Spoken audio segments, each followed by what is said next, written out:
We're covering the muscular system and we're learning how we organize the fibers. And fibers are the cells, so we often refer to muscle cells as myocytes, myofibers, or muscle cells. As we organize the cells, we put them together based on shape. As we describe bones, we learn them as shapes as well. We looked at irregular, long, flat, short, sesamoid, etc. We can do the same thing with muscles, that we can categorize them based on the shape of how the cells come together. And I'm giving you examples here. The first that we're starting off with is circular muscle. So circular meaning the fibers are going in a circular pattern. The best two examples are Orbicularis oculi, the muscles around my eyes, and Orbicularis oris, the muscle around my mouth. They run in a circular fashion. And then I have different types of what we call pennate muscles.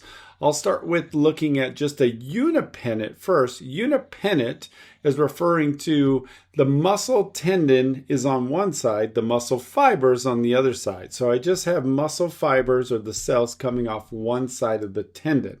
My extensor digitorum longus, as I come down to the anterior side of my leg, is an example of unipennate muscle. I also see this with some of my hamstrings. When I look at bipennate, it's coming off both sides of the pennate. So bi meaning two.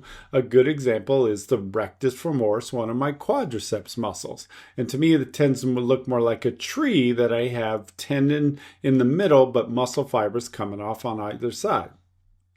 Multipennate is where we have a muscle that starts wide and then comes small, but I have multiple tendons running through it to give me strength. And this is referring to the deltoid. When I look at a cross section of the deltoid, it has internal tendons within it to give it that structural strength. So I have a lot of force that I use as I'm creating movement with my shoulder. So multipennate is referring to the deltoid.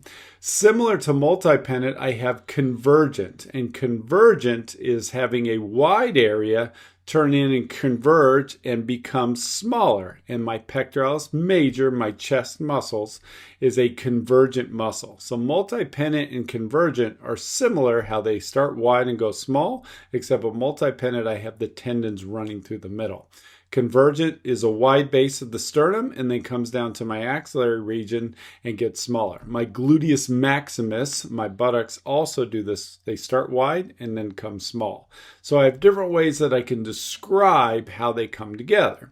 Lastly is parallel or longitudinal. My biceps brachii, Sartorius. The longest in the muscle in the body is the Sartorius, but parallel muscle is all of the fibers are on a longitudinal axis and make up the majority of the muscle until I get to the proximal or distal side, or the top and the bottom. I'll have tendon on either side, but other than that, it's a long, meaning longitudinal fibers going the length of the muscle. So Sartorius is a good example of that. My biceps brachii is another example of a parallel or longitudinal muscle. So as we start to learn muscles, we're organizing them based on their arrangement of the cells, meaning the fibers. How do we organize the muscle fibers? And we see this in different areas to describe their shape, which helps us to then describe their function later in the course. As we discuss some of the characteristics and the fiber arrangements, there's a study guide on this. Click on this below to learn more.